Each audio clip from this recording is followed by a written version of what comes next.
So with that, let's get going. So again, the reason I kept waving my hand every time you said codes and standards, interoperability and testing and validation, that's my area. I'm just going to call dibs.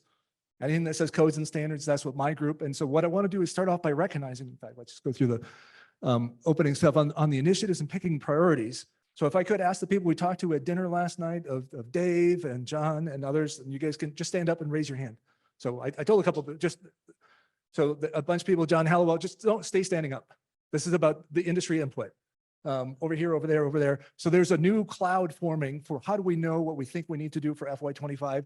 It's these guys came here, right? And we're going to talk about how we're going to do medium voltage, megawatt interconnections, and then these 200,000 amp short circuit testing on trucks. We just talked about the PACCAR stuff. How do you know how to do fault protection stuff for pyrotechnic devices? These are the guys who are going to give input. You can sit down. Thank you. So based on that, that's what these slides are going to go through on who knows something and how we're going to get there. So I apologize for the brief stuff. I'm going to have to maybe stand. I'm used to having a podium here. So to point, let's see where the pointer is. Last pointer. That's useless. Okay. So just to point at the words on the page, these are going to be in the bundled slides. So a lot more words. I'm just going to paraphrase to say we have objectives, and the objectives to do things at scale. And so the outcomes are these projects. So we have the annual operating plan has deliverables. That's what these represent, but they're not inclusive. They're just basically the 1 minute sound bites. Okay. So that's what we have on the bottom. And again, I apologize for not having a good pointer. These are the names of the people in the room today from each of the labs who are working on their part of it. And not all of the funding is equal. So just to point out, when you see the slides, it seems like some labs have a whole bunch of deliverables and some have one. That's exactly how it goes. Some labs for codes and standards only have one task, others have 22, right? So not at all equal, but we're relying on the industry. So that's the takeaway for this one. The energy services implementation, a bunch of these bullets are ones we have full slides on. So like I said, I'm going to get done in the next 20 minutes. So in case it seems like we're just doing the high level stuff, that's all we're doing. So on the project areas, and again, I have to turn around to see what it is. I think we're about halfway through this. So it's not exactly because we started a little bit later, but we're almost halfway through the 5-year run. And you say, by now you should figure out what you're going to work on. And we do. So that's what these focuses are on, going from what we think the gaps are to knowing what the gaps are to closing those gaps. I think we can get that done with the input from industry. Again, the people who are here working on this together. And I want to just compare and contrast ECHIP and the stuff that Madhu just talked about is in the lab.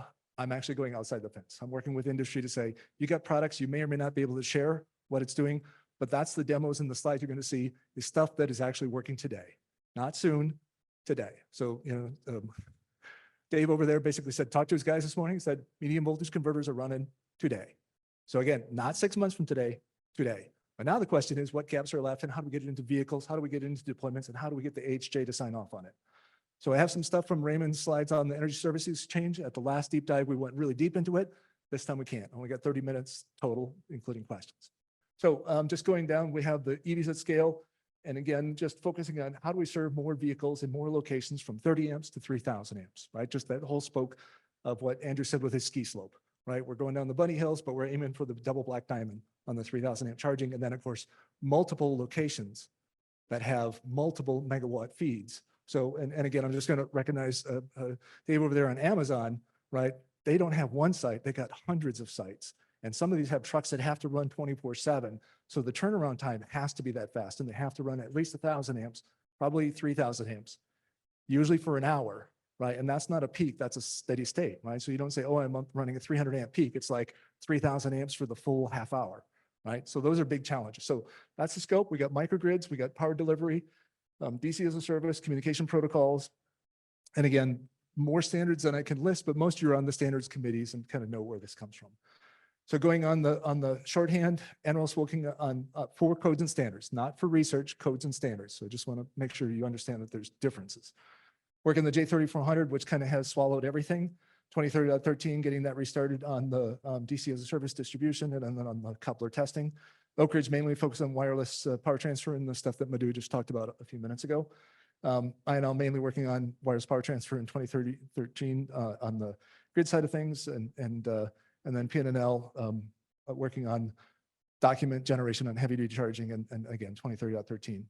So on the bottom is like that long list of everything, the umbrella, just ANSI, international, just anybody who's somewhere says, how are we going to do this? And that's where the information dissemination, there is a monthly work group that's been going on almost 6 years now.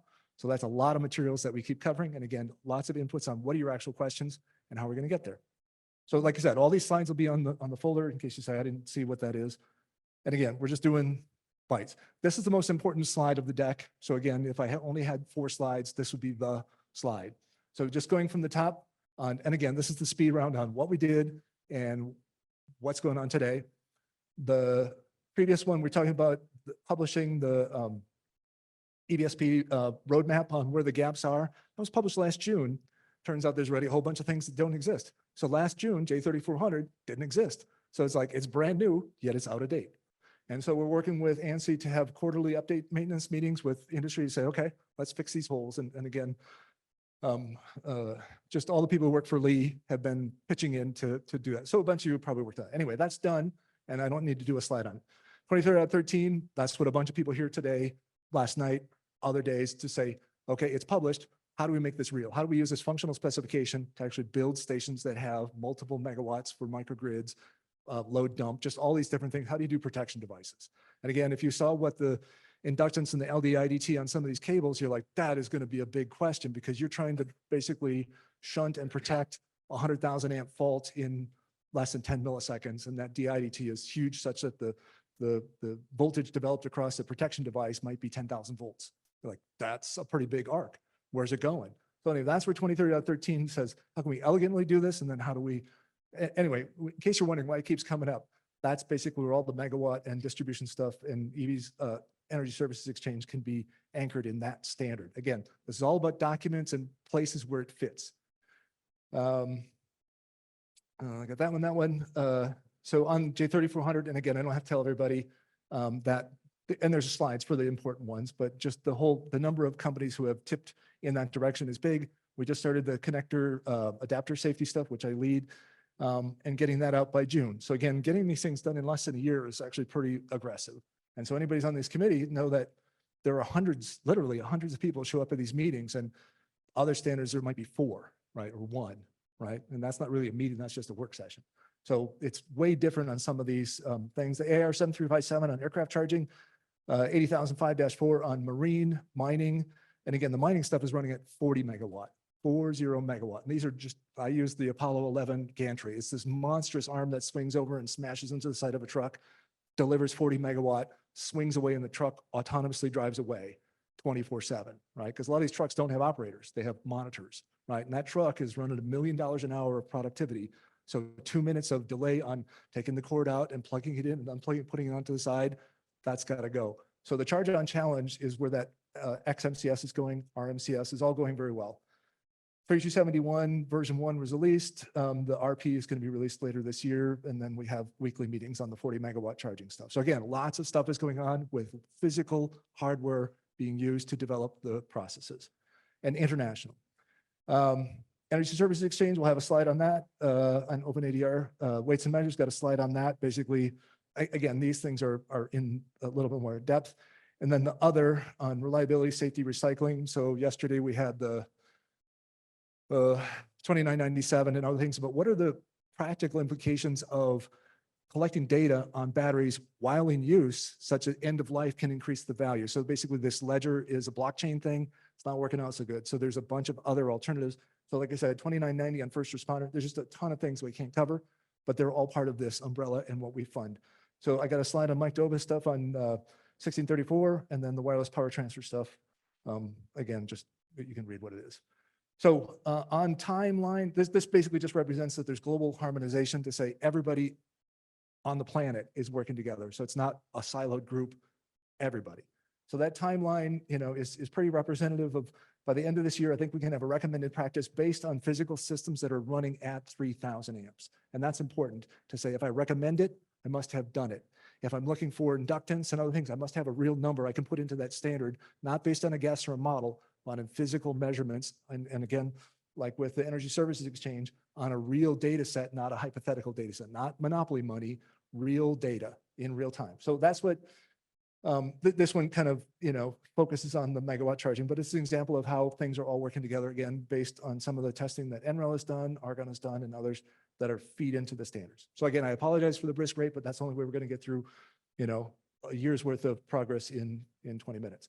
This is J3400's timeline. So again, I apologize, I don't have a decent pointer, so I'll just kind of gesture at where we are in 2024.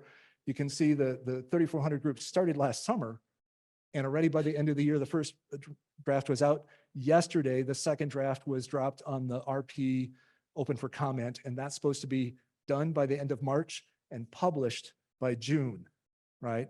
Before the next testing event, the standard will have been published. And so a bunch of people have heartburn over that to say, how can you recommend something that hasn't been tested to the way it's drawn in the standard? So it's almost like building the ship while you're en route to the destination. It's like, really, you're gonna do all this validation stuff while the document, and again, some people say that's the way it's got to be. And if you guys remember, like World War II, they built this pipeline and they started shipping oil before the end of the pipeline was finished. I kind of feel 3400 is the same way. Like, you're going to publish it before people know what's going on. It's like, well, then you better hurry up and get it done. So anyway, 3400 has been good. 3400/1 on safety and adapters has been, you know, going very well. Andrew is here someplace, is working on the DFMEA and other assessments. There he is. So anyway, really good presentation yesterday. And then the chart on the right, this is a really good takeaway slide from why codes and standards can be a mess and take years and never get there.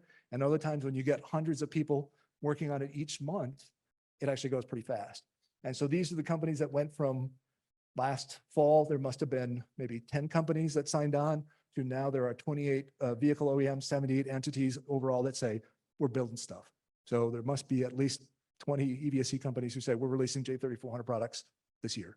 And of course, certified to what? The standard's not written yet, you know? So you're compliant to this thing that hasn't been written, and people say, oh, hell yeah, our stuff is fully compliant. And it's like, but the ink isn't even down. Anyway, so that's what's going on there. This is Raymond's slide. So again, Raymond Kaiser, if you have any questions about this, and the Energy Services Exchange now has a website.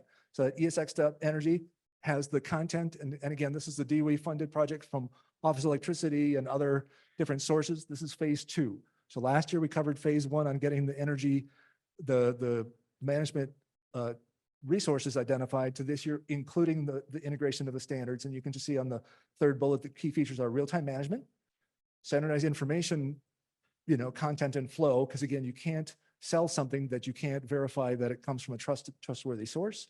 And then on the right is the integration and coordination. So on the right is the demonstration in New York City with real nodes and real power. And then the left is the architecture of the virtual top nodes and different nodes. So again, I don't have more than 30 seconds to cover in this. If you have any questions about this, talk to Raymond. And again, in the deep dive on April 8th, we'll go into this for an hour, but today, 30 seconds. Mike Doba is over there. So this is Mike's project on integrating, updating the different versions of J1634, which is your range test, and the assumptions on utility factor. There's a whole bunch of things that you're making assumptions are based in science and data. So this is Mike's project. And again, many man hours working on this, but these are from the deep dive last December. We'll have another deep dive on April 8th to get into this deeper. This just kind of just shows some of the test profiles and variability. And you can just kind of see on the left the takeaways on testing cycles at different states of charge, thermal tests. These variabilities, that there's not one number for a vehicle, it's one number under different test conditions. That's what Mike's work on. So like I said, apologize for 30 seconds of you know, many hours of work. So going back to NIST is an organization that leads the National Conference on Weights and Measures. Handbook 44 is the guide that the states, and this is important, the states enforce this. So the Constitution grants states the rights. So back, you know, 250 years ago, the states have the rights to conduct commerce. So the Fed just suggests it, but the states integrate it. So the National Conference of Weights and Measures has Handbook 44, section 3.40 on commercial dispensing of energy as a fuel. They need support. So on the top one is the interlab comparison. So working with the European, the NMI EU colleagues have this EVSE that they're sending around the planet. No one else in the US has volunteered to test this European spec in the United States. So our group has. So we're getting this EVSE that goes around to all the different labs, and we're making sure the United States is represented in this interlab comparison on 17025 traceability to say this test article, almost like weighing a kilogram block, everybody better come up with 1.0000 kilograms, right? So the same thing with the weights and measures on measuring the dispensed energy. That's the thing I signed up to do. That's what we're testing. The middle bullet, SP 2022-4, is the Handbook 105. Handbook 105 is a legal document, so you can't actually change that easily, but you can have a guide that said, here's what that document points to. And so the problem is there's different equipment manufacturers, and no offense to the equipment manufacturers in the room, they put their thumb on the scale. So Fluke says it should look like a Fluke test tool. Tesco says it should look exactly like the Tesco test tool, right? It's like, wow, the product you're building is the transfer standard. Well, why isn't that convenient for you to sell more transfer standards? So NIST has to have an independent group that comes up with to say, here are the requirements, regardless of what's in the market, how do I verify traceability from SI in Europe to NIST in Washington to the states? And each state must maintain their own transfer standard, much like a gauge block or a kilogram mass or a volume measure. For electricity, this doesn't exist. It will now. So anyway, so Argonne has been giving past test experience to work on that tool. Like I said, it's a pretty big deal to get that transfer standard set so each state can enforce their weights and measures. Without it, enforcement can't happen. And then the last part is the next slide is, I talked about on the last deep dive, is this drift study. So in order to figure out how often you have to reinspect, like mechanical systems drift and they have different things, electronic systems don't. They usually have failures. So you have MTBF, where you'll have variability from summer to winter and test to test. I'll test the same thing twice and I'll get an answer that's different, but it doesn't drift. It doesn't go in one direction, just wiggles up and down. So that's what we want to have is 600 tests with 3 instruments. So basically 1,800 data points over 12 months of hot and cold and AC and DC and vehicles and different things to show that all we get is wiggles, not a drift, such that we can run 5 to 10 years on reinspection and avoid millions of dollars of annual recertification that isn't needed if we can show that it doesn't exist. But as you know, showing something doesn't exist is much easier, like proving ghosts don't exist versus finding a ghost. It's much easier to find a ghost than to prove there are no ghosts. So the same thing goes with drift and variability. So I can show what it is, but I can't show that it doesn't exist. I can just show that I couldn't find it. So that's that one. And then winter, right? So we just, he talked about the next gen profile. So when it was 16 below, I took my stuff out. And the thing I found out was my laptop shut down because it's got an aluminum case, right? It's like the test equipment was doing fine. It's got a heater pointing in there. And son of a gun, I'm typing my results into the laptop, it goes down. I go to my phone, and when I put my phone down on the metal plate at 16 below, my phone shut down, right? So it's like, oh, I got to have a heated pad for my phone and my laptop at 16 below. Because again, it's not a thermal chamber, it's just winter, right? Anyway, so that's the real world stuff. And like I said, we'll have a nice report on what I found and what I didn't find.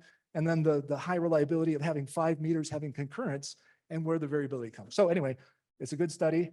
Brian's not here, but Brian from PNNL provided this one on the PNNL stuff on the 10Bs T1S and CAN and Ethernet for the codes and standard support for the cybersecurity. So that's PNNL.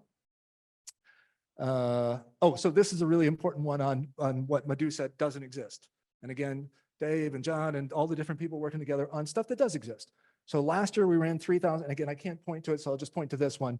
We have 3,000 amps of testing in the noise measurements that we actually ran a bundle of cables running the twisted pair communication, looking at what real world noise doesn't, not modeled, but measured at 3,000 amps with this setup with precision current and spectrum analyzers. So we have this setup we're going to reuse now for the actual dispensers. So I have 3 or 4 ones on the way of production, not prototype, production MCS cables, right? So we're going to put 4 test cables on this dispenser. We have the real world power electronics that are being shipped today. So not hypothetical, but literal. We have these 3 inlets, and I apologize for the pixelization on the PDF, but the point is that we have TE, REMA, and Amphenol, real inlets that vehicle manufacturers can use in their vehicle today, 1,800 amps today, right? And so what I'm measuring is the twisted pairs on the back of this, looking at communication anomalies with the Fluke test tools. The other thing I have a problem with is the communication controller module, and Jason's back there. He's helping out with the spec module, the third one there. We have the University of Delaware contract that's using a Raspberry Pi in the Deutschbox. We have some stuff that Tesla worked on, and then we have some stuff at ABB. But the problem is people can't share because it's helping their competitors. So the codes and standard stuff is really challenged by, can you help your competitor without hurting yourself? And that's where the universities are a neutral party. So working with Michigan Tech, I couldn't get any vehicle manufacturer to cough up even a bus. They were saying, nope, I don't think that's a good investment to loan you a bus to use MCS testing. So we had to go back to a DOE project has this, it's 25,000 pound capacity material handler. That is a DOE project. We put the MCS on that because DOE already paid for it, and it's an open EBSC BMS. So that's the vehicle test. We have load tests. So this is basically what exists today, right? And the controllers that we're going to put on GitHub today. So not in the future, today. And of course, now it has to work. So that's where we're at today. So any questions we could talk about over lunch, but this is an important slide from the deck on what exists today on MCS. And again, some people have told me that they have projects that are going in the ground, literally in the ground, not hypothetical in the ground, but on the dirt, right? Powering trucks this year at 1,000 amps plus. So not 24 to 36 months, the next 8 months. So on the INL updates, 2954, 2030.13, again, more of the same stuff just to have representation from each of the labs. The NREL connector testing, I think the most important thing over there is the test fixture and the reference inlet. So Andrew, are we going to see that?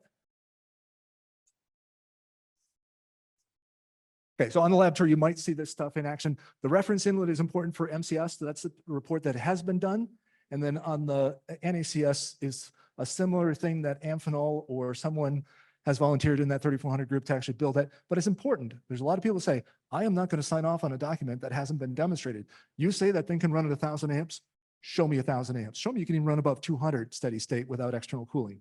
So the show me part is important. That's what NREL had done on MCS on the timeline you see here about the different events. Check, done. We're going to do the same thing for NACS. How are we doing on time? We're running out of time, so we're good to get to questions. So rounding this out, we have the reports that came out as far as deliverables. The MCS physical layer communication test, the stuff we just talked about. The draft TR and RP documents 3400 and 3400/1 on the adapters. Adapter safety cannot be stressed enough because of liability. There's a whole bunch of things that UL wants to sign off on, but they don't know what is practical. So the 2252 work group is meeting March 8th to give input on the draft document. But once that's done, people are going to look to certify these adapters to say what is okay and what is not okay. And if we have damage or personal liability, it gets excluded. And that's really important. Like, just can't emphasize the role of 3400/1 to have a codified standard that gets people off the hook on liability from manufacturing things. And that's where 2252 and 3400/1 are mirrors of each other and need to work together. And again, a bunch of you are working in these committees. Like the meeting yesterday, I think we had like 80 people on it. So those are huge meetings when you have 80 people listening and helping. 2030.13 has been, and the broker, again, what Raymond's working on as far as deliverables, and then the application program, the APIs, phase 1's complete, phase 2 is underway to include OpenADR 3.0. We have quarterly reports, the mechanical report from Andrew, the peer inputs. Again, the Argonne doesn't publish the reports, we give input to reports. So again, we can't claim credit for the success, we claim credit for being a player on the team or leading the team. And then finally, today we talked about the initiative itself, how we prioritize the different ones, significant developments. We're going to continue to have the monthly, and again, anybody who's not part of these megawatt charging industry meetings, we have a 1 hour meeting per month. We cover current events like this new PACT consortium for the vehicle manufacturers. And again, we have enough OEMs here to know that those are important to basically pool resources. So those are the kind of things we talk about. The monthly standards work groups, medium voltage FET stuff I mentioned before, that's going to be a new thing for FY25. It's just forming now, but it's going to be big. It's going to be the stuff we talked about 5 years ago. We should get going.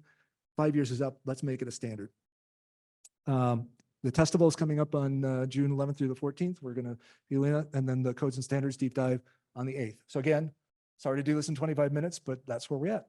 And then we move on to the poll EV questions. They just basically say, what's your favorite? So while you guys are doing that, questions.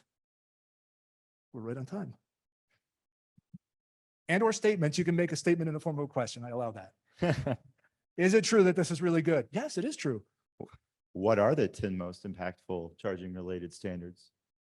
Yeah. Well, I think what, we just top down is the megawatt stuff, which is going to cover scaling at megawatt, 3400 for sub megawatt, the 800 amp version of CCS and interoperability and ChargeX, right?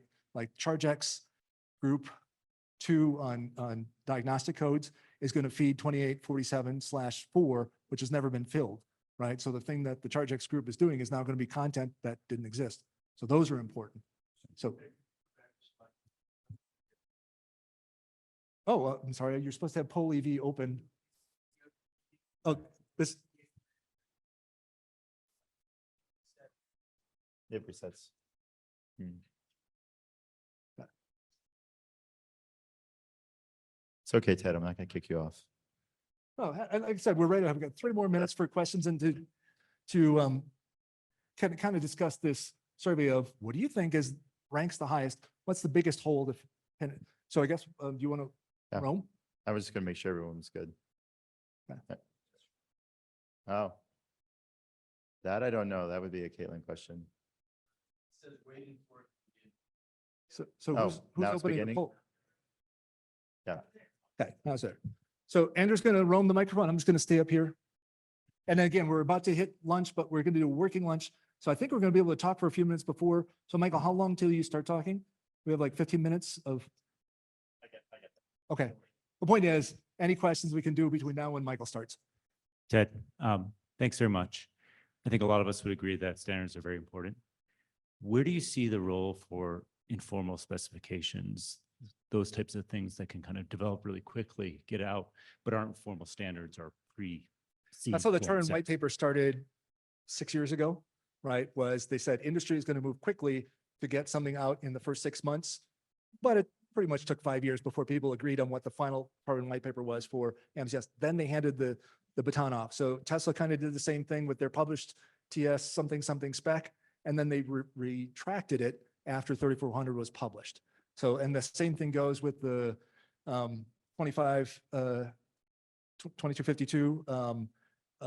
They use 62196 until 3400 is published. So a lot of people are using placeholder specifications until there's a real standard to reference. That's why a bunch of these things need an arrow to point to say, here's where it's written. Who says so? This SDO says so. So again, the industry white paper, reference specifications that's used to create the standard. I think it was on one of my slides about how the process works. You gather input, then you make the standard. You don't make a standard and then write a spec from the standard. It's spec first, then standard. Thanks for the question.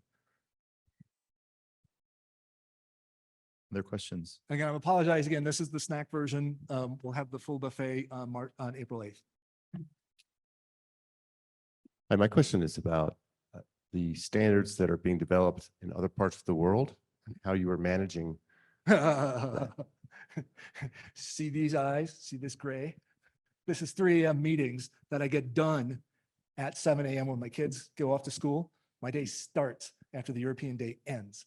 So I lose whole weeks at a time doing the European time schedule thing and the Japanese. So Mike, is very familiar with trying to balance Asia time, European time, and US time. But the answer is I just got invited to a European, so Delft has a new project for their tender on MCS stuff in Europe. And they said, would you be a technical advisor on that? So e-truck, there's a bunch of e-truck people here. Right? So any of these projects, and that's what these groups of the people who asked to stand up, they're saying, we need some help. How do we take the stuff that's up there on the slides and use it in the real world? That's how this works. It's bilateral, right? There's a gap.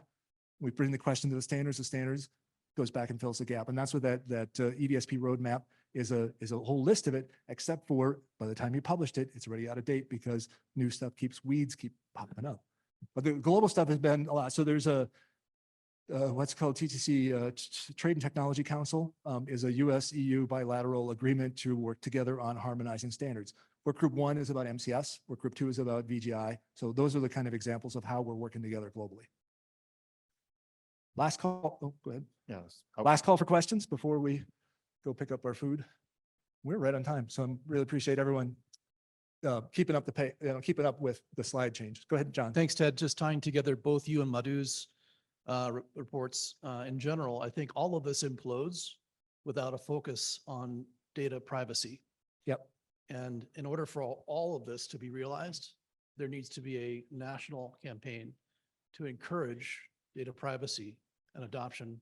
Or everybody be aware that you can't just take stuff that doesn't belong to Exactly. you. It's a crisis because if we don't get this process socialized, it's not going to occur. Yeah. And that's where the cyber overlaps come from. You need to verify that the source is bona fide without losing your PII, right? And again, don't sell my stuff, right? You don't own it. Don't sell it.